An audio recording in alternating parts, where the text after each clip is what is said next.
ఇప్పుడు ఈ 5 నెలల్లో రేవంత్ రెడ్డి కౌలు అన్నాడు, అదేవిధంగా రైతు భరోసా అన్నాడు, 500 బోనస్ అన్నాడు, ఇవన్నీ అన్నాడు. ఇవన్నీ ఇచ్చే అవకాశాలు ఏమైనా అవపడుతున్నాయా తెలంగాణలో? ఇవాళ ఇవన్నీ మేనిఫెస్టో అనేది ఆల్రెడీ క్లియర్ కట్గా చెప్పేసారు.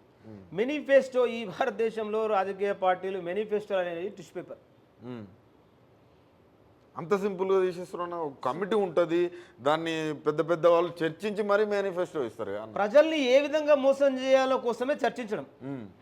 మరి ఇన్ని సంవత్సరాల భారతదేశంలో ఏ మేనిఫెస్టో 50% ఫిల్ఫిల్ చేసిన మేనిఫెస్టో ఏదో ఉంటే ఒక పార్టీ చూపెట్టండి. 50% అమలు చేసినాము అనే మేనిఫెస్టో ఏది ఉందో చూపెట్టండి. 100% దేవుడు ఎరుగు, 50%కి నేను అడేది 50% కూడా పూర్తి ఏదైతే ఉంటుందో బూర్జువా వ్యవస్థల్లోనే దేశం కావచ్చు, రాజకీయం కావచ్చు, సంపద కావచ్చు ఉంటుంది. కానీ కింద నలిగి సచ్చే పేద ప్రజలు ఎవరైతే ఉంటారో వీళ్ళు ఇదే స్టేజ్లో ఉండాలి. వీళ్ళు ఈ స్టేజ్లో ఉన్నప్పుడే వాళ్ళు అధికారంలో ఉంటారు, రాజ్యాన్ని శుభంగా పరిపాలించగలుగుతారు. ఇది నా సమాజానికి అర్థమవుతలేదు, ఇది నా బాధ. ఇది చెప్పడం కోసమే మా పోరాటం, మీ పోరాటం. అదేవిధంగా మెయిన్ మహిళలు కూడా ఇప్పుడు కాంగ్రెస్ పార్టీని అధికారంలోకి తీసుకొచ్చింది మహిళలు. ఆ మహిళల పైన ఇప్పుడు ఏదైనా ఒక చిన్న పాట, ఎందుకనంటే ఆ మహిళలు ఏదైతే ఫ్రీ బస్ కావచ్చు, గ్యాస్ కావచ్చు, వీటన్నిటిని చూసి ఓట్లు వేసిర్రు. ఏదన్నా చిన్న పాట పాడగలుగుతారా? అయితే మహిళలు అన్నారు కదా, ఇక్కడ మహిళలది ఏమైందంటే ఇందులో పెట్టిన ఒక చరణం పెట్టిన ఏమైందంటే మహిళల పరిస్థితి ఏంటంటే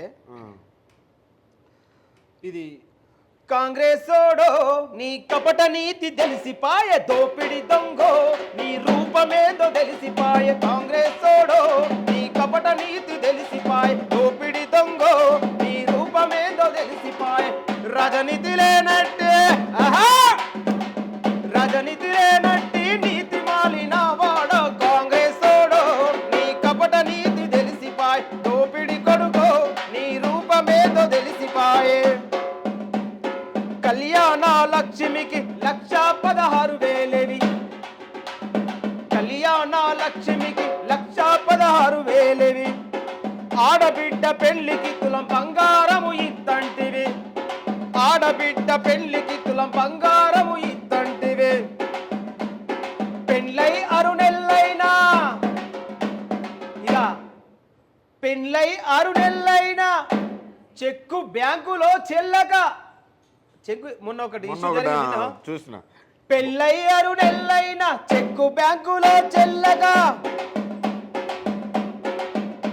అరే పెళ్ళై 6 నెలలైనా చెక్కు బ్యాంకులో చెల్లగా. రెండిళ్లకు దండిగా కయ్యవురా చేసిరా కాంగ్రెసోడో నీ కపట నీతి తెలిసిపాయ్, దోపిడి కొడుకో నీ రూపమేదో తెలిసిపాయే. అంతేనా కదా? అంటే ఫ్రీ బస్సు అనేటువంటిది చూస్తున్నావు కానీ ఇవాళ ఒక కుటుంబము చాలని బతుకులకు ఇవాళ ఈ కళ్యాణ లక్ష్మిలు ఇవాళ తులం బంగారం అనేటువంటిది గత ప్రభుత్వం ఏదైతే చేస్తున్నదో ఈ ప్రభుత్వం కూడా అదే చేస్తున్నది.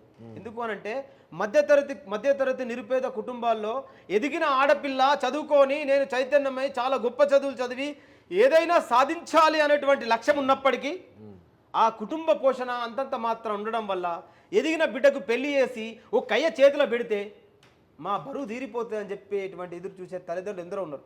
కానీ అట్లాంటి తల్లిదండ్రుల పరిస్థితి కూడా ఈ తులం బంగారం ఏడనో వేయింది, చెక్కు ఎన్నో వేయింది, కళ్యాణలక్ష్మి ఎన్నో వేయింది అయిందా?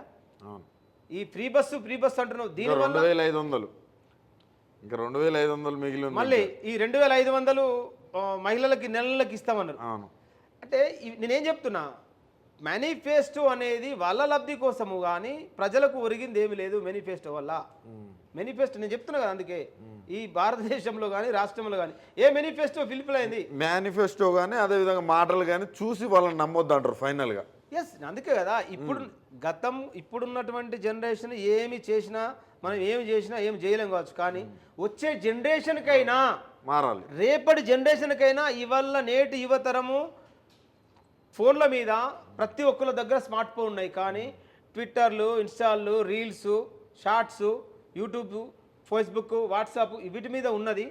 దీని నుంచి కొంచెం చరిత్రను తెలుసుకునే ప్రయత్నం చేయాలని చెప్పి మన టీవీ ద్వారా నేను యువతకు కూడా విజ్ఞప్తి చేస్తా ఉన్నాను. అదే విధంగా ఫైనల్గా మీ కోరుట్ల ప్రాంతం అంటే ఈ చేనేత కార్మికులు ఎక్కువ. ఒక కాంగ్రెస్ నాయకుడు వాళ్ళకు ఉపాధి లేదని అంటే వాళ్ళు బుర్రలు కావచ్చు, కాండం ప్యాకెట్స్ కావచ్చు అమ్ముకొని బ్రతకమనే కామెంట్స్ విన్నప్పుడు మీకు ఏమనిపించింది అన్న? కేకే మహేందర్ రెడ్డి గారు సిరిసిల్ల అంటే నేను అదే చెప్తున్నా. అక్కడ కేకే మహేందర్ రెడ్డి అనేటువంటి రెడ్డి పోకడలను చూపించతో పాటు ఆయన లోపట ఎంత కుటిలమైన కుట్ర ఉందో ఈ సమాజానికి తేటతెల్లం చేయగలిగింది. అది ఎవరిని? ఒక బల్గం టీవీ ఛానల్ బాలు కాయితీ అనేటువంటి ఒక జర్నలిస్టును నోటికి వచ్చినట్టుగా తిట్టి చేసిన తర్వాత అప్పటిదాకా ఆయన బయట పెట్టలేదు. ఎప్పుడు జరిగిందో ఇంకా అది ఒక్క వీడియో ఇవాళ కేకే మహేందర్ రెడ్డి అనేటువంటి రాజకీయ సన్యాసం చేసి పరిచింది. అంటే అందుకే నేను ఏమంటా అంటే బీసీలు చైతన్యం కావాలంట. నేను మరి అలా మాట్లాడడం మరి అంత ఘోరంగా ఉంటుందా? సమాజంలో ఒక ఎమ్మెల్యేగా పోటీ చేసిన వ్యక్తి అలా మాట్లాడడం చాలా బాధాకరంగా. అంటే రాజ్యం వాళ్ళ చేతిలో ఉంది కదా, నువ్వేం చేస్తావు? రెడ్ల రాజ్యం అంట. రెడ్ల రాజ్యం వచ్చింది కదా, అందుకే నేనేమంటా మెజారిటీ ప్రజల రాజ్యం కావాలంట. అరే బీసీ మన రాజ్యం వచ్చే రోజు ఎన్నడో, అరే బీసీ మన బతుకు మారే రోజు ఎన్నడో, అరే బీసీ మన రాజ్యం వచ్చే రోజు ఎన్నడో, అరే బీసీ మన బతుకు మారే రోజు ఎన్నడో. జెండాలు వట్టే కాడ దండాలు వెట్టే కాడ, జెండాలు వట్టే కాడ మనమే ముందు ఉంటున్నాం, దండాలు వెట్టే కాడ మనలే ముందు దోస్తున్నారు. జెండాలు వట్టే కాడ మనమే ముందు ఉంటున్నాం, దండాలు వెట్టే కాడ మనలే ముందు దోస్తున్నారు. విభజించి పాలిస్తూ మనల తెర్లు చేస్తున్నారు. రెడ్డి నాయకులే రాజకీయం చేస్తున్నారు. మేమెంతో మాకంత పాట సాధిద్దామంటూ, మేమెంతో మాకంత పాట సాధిద్దామంటూ బీసీలు ఐక్యమయ్యి రాజ్యం సాధించాలి. బీసీ మన రాజ్యాన్ని తేలుకోవాలి, అరే బీసీ మన పరిపాలన నెలకొల్పాలి. ఇది నేను అంటున్నా.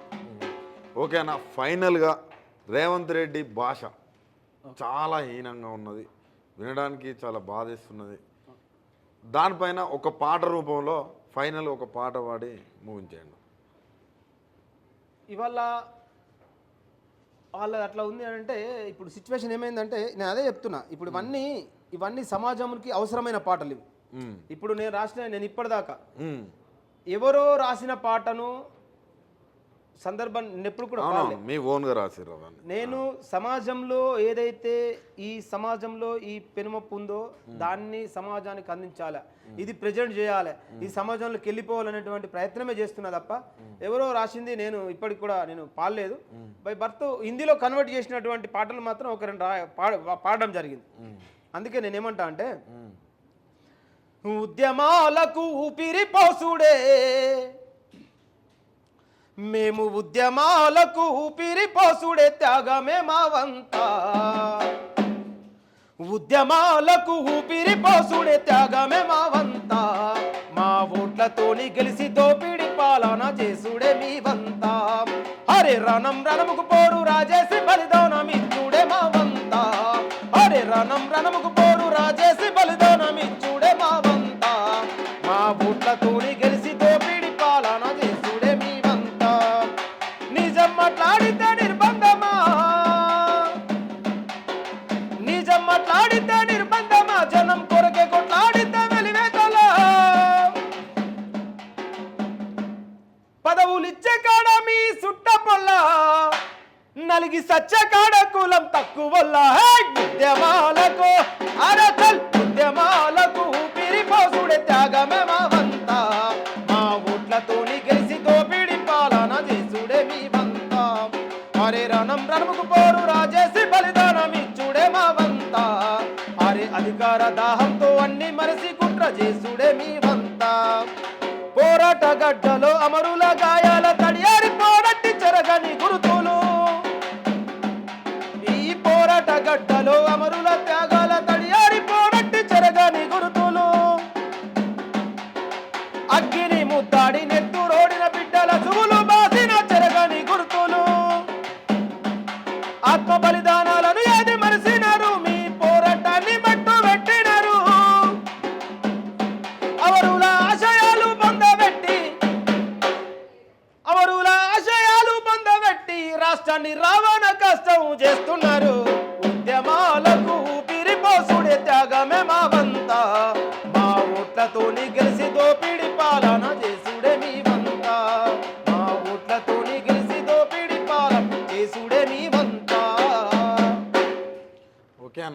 మొత్తానికి చాలా గట్టిగా ప్రశ్నిస్తున్నారు. ఇలానే ప్రశ్నించాలని కూడా మేము కూడా కోరుకుంటున్నాం.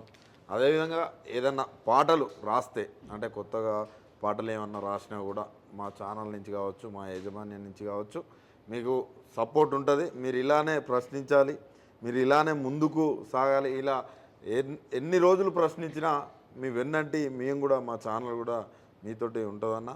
మీకు ఏమన్నా చెప్పాలనుకుంటే చెప్పండి. యావత్ నా తెలంగాణ సమాజానికి ఎలక్ట్రానిక్ మీడియా, ప్రింట్ మీడియా, నా యూట్యూబ్ ఛానల్స్ రన్ చేస్తున్నటువంటి నా జర్నలిస్ట్ విలేకరులందరికీ కూడా, సోదరులందరికీ కూడా నా తెలంగాణ మెజారిటీ ప్రజల తరపున సామాజిక తెలంగాణ ఉద్యమాభివందనాలు తెలుపుకుంటున్నాను.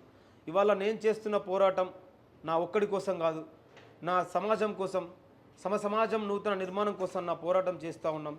మేము ప్రాణాలకు తెగించి పోరాటం చేస్తూ ఉన్నాం. కానీ ఏ నాయకుని దగ్గరకో, ఏ రాజకీయ నాయకుని దగ్గరకో, ఏ పార్టీ దగ్గరకో ఇప్పటికి కూడా చేయి జాచి నాకు ఇది కావాలని చెప్పి నేను ఎప్పుడు కూడా అడగలేదు, అడగబోను.